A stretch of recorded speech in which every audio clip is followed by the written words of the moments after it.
Vous remarquerez que voix porte toujours un X, invariablement au pluriel. Alors je vais vous parler de la petite voix, ou plutôt des petites voix.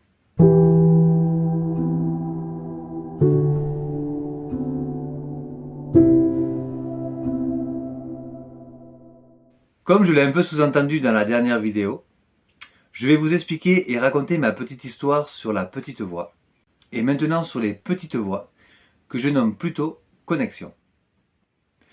Cela a commencé il y a 3 ans sur une décision que j'ai prise de prendre en compte ces ressentis vocaux, que j'ai d'abord écoutés puis affinés. Avant cela, durant au moins 2 ans, en conscience, j'ai pris le temps d'observer ce que je nommais d'abord intuition. Une sensation qui vient de l'intérieur à un moment donné, et qu'on la suive ou pas, cette intuition, si l'on s'en souvient, a une forte tendance à se vérifier plus tard. Lorsque j'ai pris la décision d'écouter ces voix, j'ai demandé à ma femme de me prévenir si je devenais fou ou pas.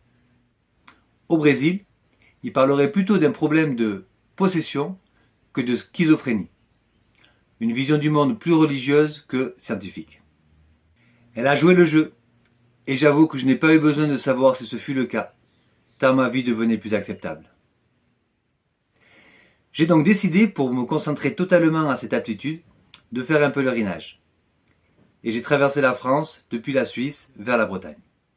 L'expérience fut extraordinaire, au-delà de mes attentes. Je vous mets un lien au-dessus, ou en dessous dans la description, la vidéo d'une journaliste que j'ai rencontrée dans un petit village au bord de la Loire, sur un marché, qui souhaitait m'interviewer.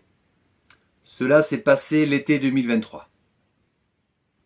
J'ai donc découvert mon monde intérieur et laissé un maximum de place à cette petite voix qui me venait instantanément lors de mon périple. Je n'avais que cela à faire.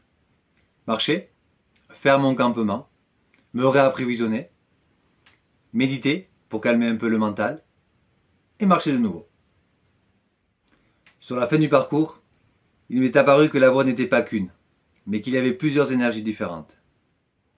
Cette voix, ces voix, ne sont pas des voix que l'on entend dans nos oreilles, mais bien dans notre tête.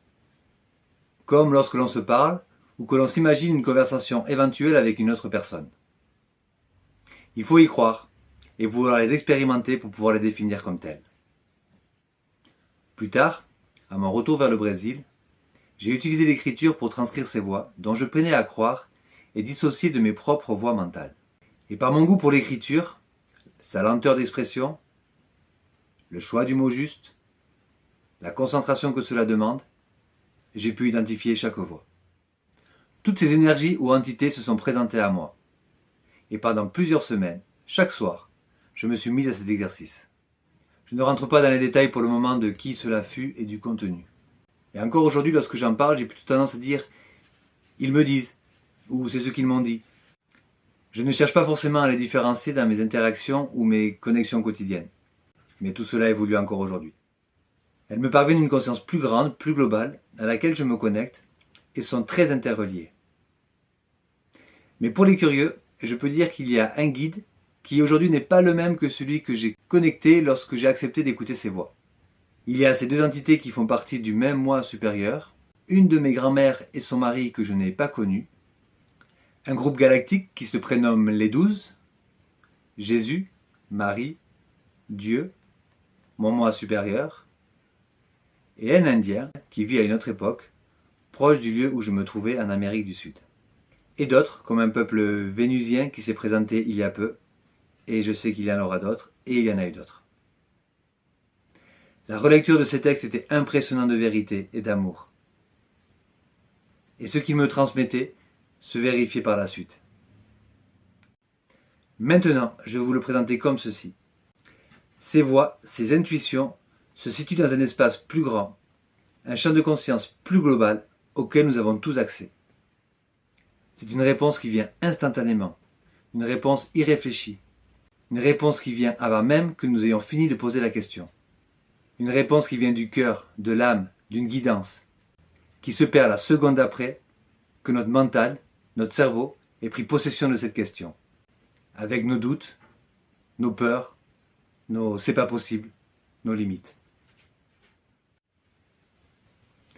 Je vous invite à expérimenter cela en vous-même. J'ai dû pour ma part pratiquer la méditation pour apprendre à laisser de la place à cette conscience plus grande. Et encore aujourd'hui, c'est un travail de tous les jours, des leçons plus ou moins dures, pour accepter et me laisser aller sans vouloir tout contrôler. Nous avons accès à tout ce dont nous devons savoir, dans l'ici et le maintenant, en nous-mêmes. Nous sommes les seuls maîtres de notre vie et nous ne sommes pas seuls. Nous sommes extrêmement bien entourés dans ce monde subtil. Je vous embrasse, je vous aime. Au plaisir de la prochaine vidéo sur cette chaîne.